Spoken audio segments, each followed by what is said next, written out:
Hi everyone, today we're going to look at the C3 notes on polynomials and polynomial functions.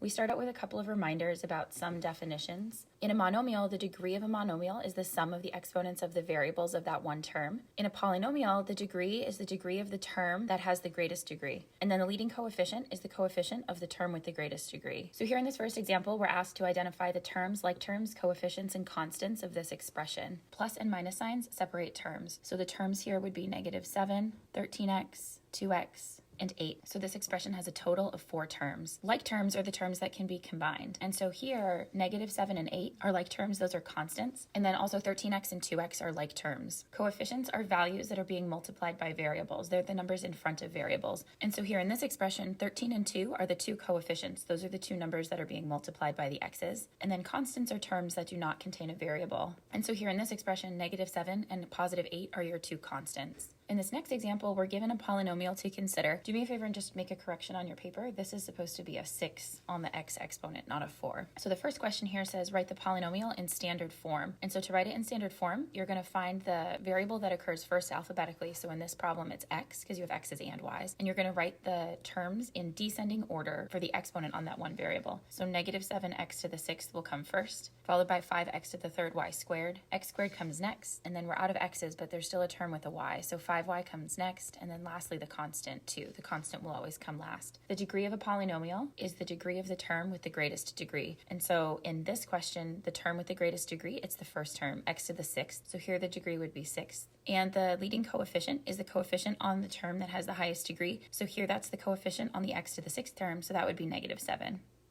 In the next example, we're adding the expressions together, and so here you're going to combine like terms. So the x to the 3rds can combine, the x squareds can combine, and then lastly the constants can combine. So 2x to the 3rd plus x to the 3rd is 3x to the 3rd. -5x squared plus 6x squared gives you +1x squared. The 3x doesn't have a term to combine with, so that one just drops down, and then -9 plus 11 gives you +2. Remember that you can only combine terms that are like terms, so none of these terms in this expression that we get as our answer can be further combined. The next example says to subtract the polynomials.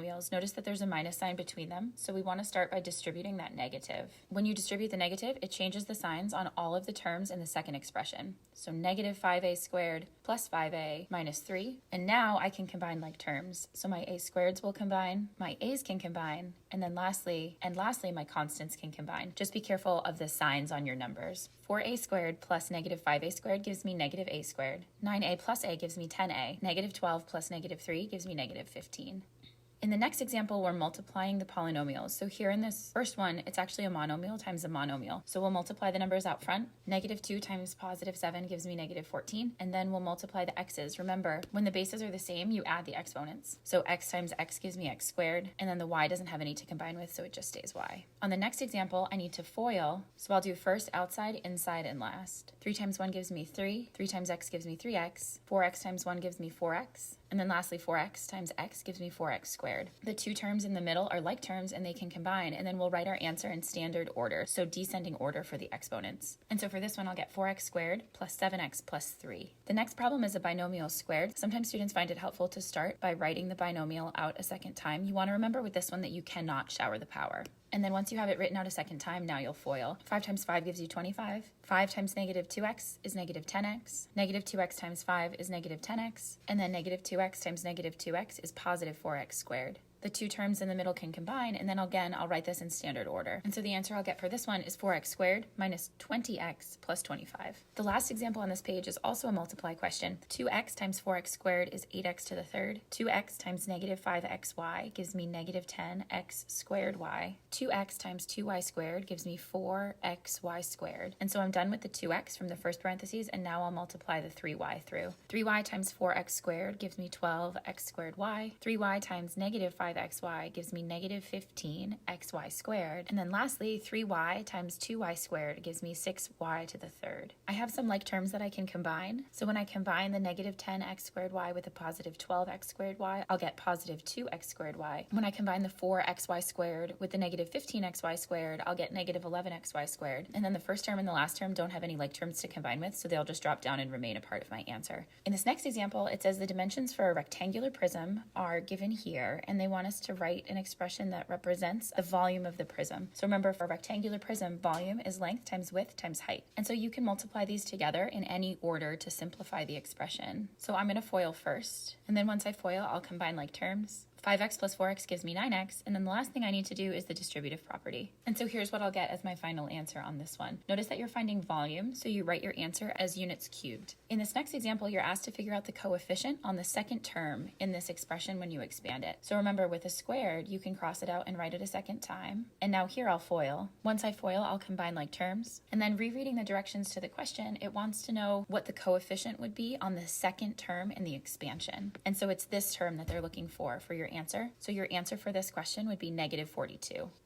Moving right along, in this next section, we're factoring each expression. And so we're going to be doing factoring by GCF and also factoring trinomials. On this first problem, I can factor out the GCF. On this one, they're both divisible by a negative 3, and they're both divisible by an x. So I can divide out a negative 3x. When you write your answer, you're writing it in factored form. So negative 3x gets divided out, and then you're left over with x plus 8. On the next one, I can also factor out a GCF. On this one, they're both divisible by 2, and they're both divisible by x. And again, when you write your answer, you write it in factored form. And so the GCF is 2x, and then you're left over with a 1. Don't forget the 1 to hold the place for that first term in the expression, and then 1 minus 2y. The next problems are t-charts. And so here I'm looking for two numbers that times together to give me x squared. So that would be x and x. And then two numbers that times together to give me 20 that add up to give me negative 9. And so here I'll get x minus 5 times x minus 4 as my factored expression. For my next t-chart, I'm looking for two numbers that times to give me negative 63 that add up to give me positive 2. And so that's going to be positive 9 and negative 7. Moving right along for this one on my t-chart, I want two numbers that times to give me positive 4x squared. Two numbers that times to give me positive 4x squared could be 2x and 2x. And then two numbers that times together to give me negative 9 that are opposites are going to be positive 3 and negative 3. This is a difference of two squares question. Notice that there's no middle term, there's no x term in example E. And so that means that you want, when you FOIL, you want the inside-outside parts to cancel out. F is the same kind of question. So the two numbers that times together to give me 25x squared, and then two numbers that times to give me negative 9y squared. But remember, you want them to be opposite so that the inside-outside part cancels out, and so that's how you're arriving at the answers for these questions. Sometimes the numbers in your t-chart are tricky. So on this one, 7x squared is going to be 7x and x, and then two numbers that times to give me negative 3, but when you add them up, you get negative 20. You need the negative to go across from the 7x to give you that multiplying when you do the inside-outside part of FOIL. So here's that one. And then on this next one, two numbers that times together to give me 4x, and two numbers that times together to give me 25.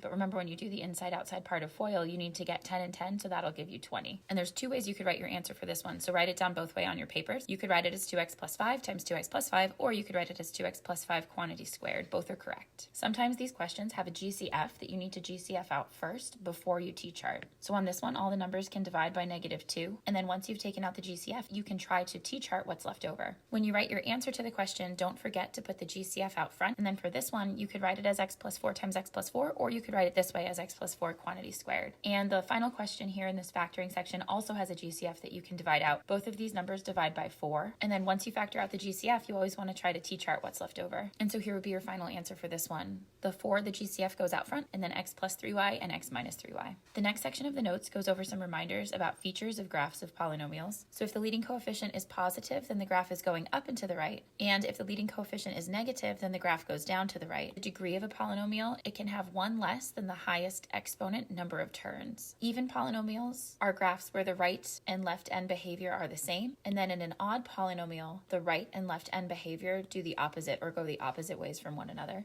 We find the y-intercept of a graph when x equals 0, and we find x-intercepts by setting polynomial itself equal to 0 and solving to find those x values. The type of x-intercept the graph has. And so it says it's the number of times that each factor appears. If a factor appears twice, so if the multiplicity is even, then the graph has what's called a bump at that corresponding x-intercept. And so we'll see examples of that today in the notes. All right, so here in this next problem, it wants us to state the maximum number of turns and describe the right end behavior of the graph of each polynomial function. So to answer these questions, you're going to start by looking at the highest exponent. This one has an exponent of 3, and so that means that the maximum number of turns that the graph could have is 2 turns. times. So x to the third functions can turn up to 2 times. This is an odd function with a positive leading coefficient, and so that means that the graph is going to be going up and to the right. So as x approaches positive infinity, f of x is also going to approach positive infinity. And on the next example, you're trying to find the exponent of the leading coefficient. So here there's 1, 2, 3, 4 x's. So if you multiplied this out, it would be x to the fourth. That means that it can have at most 3 turns. This is an even function, and the leading coefficient on that x to the fourth term would be positive. And so that means that on this one, the graph is going to be going up and to the right. So as x approaches positive infinity, f of x will approach positive infinity. On this next example, you're being asked to identify the left and right end behaviors of the graph. And so you're doing this all based off of whether it's an even or an odd function and the leading coefficient. So this graph has a negative leading coefficient, which means it's going down to the right. So as x approaches positive infinity, f of x is going to be approaching negative infinity. Because it is an odd function, the variable on the leading coefficient is a 3, which is an odd number. That means that the left and right side of the graph are doing opposite things. So as x approaches negative infinity, which means as x goes to the left, f of x will be approaching positive infinity. On the next example, the leading coefficient is positive, which means the graph is going up and to the right. Because it's an even function, the left and right end behavior of the graph does the same thing. So as x approaches negative infinity, f of x approaches positive infinity. On the next example, we're going to start out by answering questions about the end behavior, but then we're also going to solve to find the x and y intercepts, and we're going to graph a sketch of the polynomial function. So here I have 1, 2, 3 x's, and my leading coefficient is a positive 1. Because my leading coefficient is positive, it means the graph is going up and to the right. So for my right end behavior, as x approaches positive infinity, f of x also approaches positive infinity. There's 1, 2, 3 x's, and so for the left end behavior, this graph is odd. The right and left side of the graphs are doing opposite things. So as x goes to the left, f of x would approach negative infinity. This polynomial function is written in intercept form, and so to find my 3x intercepts, I can take the 3 terms of the expression of the polynomial, and I can set each one equal to 0.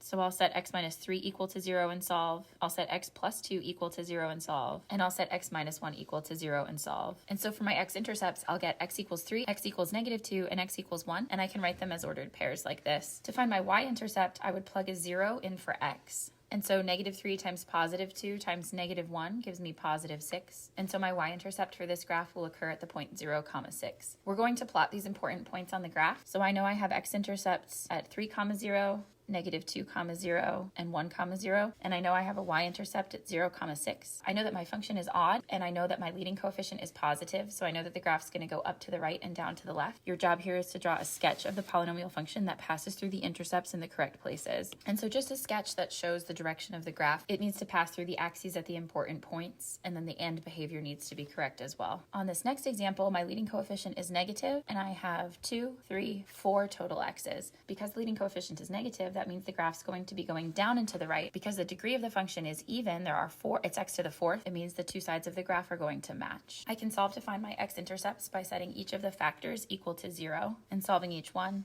So that will give me my 3 x-intercepts. Your graph is going to have a bump on the x-axis at 2, 0. So it's not going to cross through the x-axis at 2, 0. It's going to turn around there. So to solve to find the y-intercept, I'll put a 0 in for x, and then I'll simplify. And so the y-intercept for this graph would be down at 0, negative 12. And then we can use this information to create a sketch of our graph. So x-intercepts will occur at 2, 0. Remember, this is where the graph will have a bump. We can make a note for that so that we don't forget. Negative 1 and negative 3. And then my y-intercept for the graph is going to occur way down at negative 12. I had to count my y-axis by 2s to fit the y-intercept on the graph, but this is an approximation of what this graph would look like. So increasing and decreasing is different than end behavior. An increasing function means that it's going up, and then decreasing means that it's going down. And so here on this next example, we can give approximations of the intervals over which the function is increasing and decreasing. So over here, the function starts off and it's increasing. It looks like it turns it around at about negative 2.5. So we say that the function is increasing from negative infinity forever to the left up until about 2.5.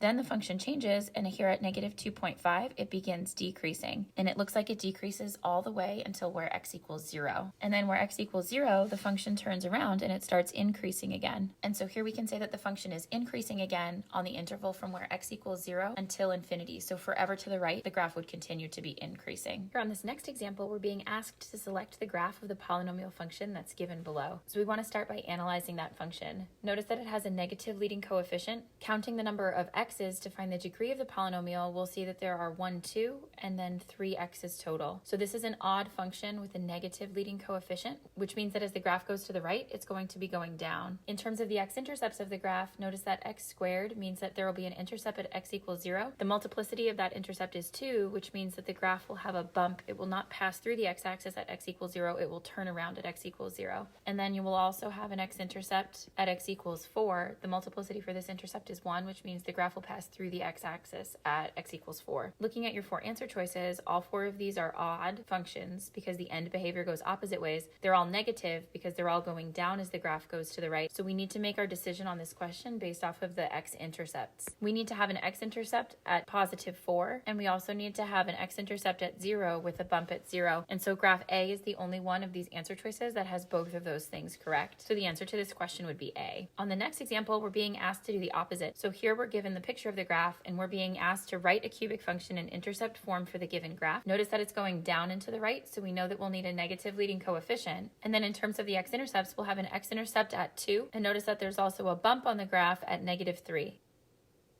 So when we write the equation for this graph, we need the negative out front. The bump at negative 3 means that the multiplicity for that one would be 2. So there's 2x plus 3's in our answer. And then there's also an x-intercept at positive 2, so we would need x minus 2 as a factor on our answer. You could write the answer like this, but make a note on your paper that you could also see it written like this with the quantity squared for the bump. Both of those are correct ways of writing the answer to the question. And then here on this final example, we're doing the same thing that we did in the previous example, except notice on this one that there's 3 turns on the graph, and the end behavior of the graph is the same on the left and the right. So that means that this is going to be an even function. It wants us to write a 4th degree function in intercept form for the given graph. Notice that on this one, the right behavior of the graph is going up, and so that means that this has a positive leading coefficient. And then in terms of the x-intercepts, this one has a bump at negative 2. And then in terms of the x-intercepts, this one has a bump at negative 2. And then there's a second bump at positive 1. And so writing the answer to this final question, there's 2 ways you could write it. The bump at negative 2 means that the multiplicity of that intercept is 2. And so there would be 2x plus 2's in your answer. And then the bump at positive 1 means that there would be 2x minus 1's in your answer. So you could write it out like this with all of them listed, or it would also be possible that you might see the answer to the question written like this. Notice again that the leading coefficient on these is positive.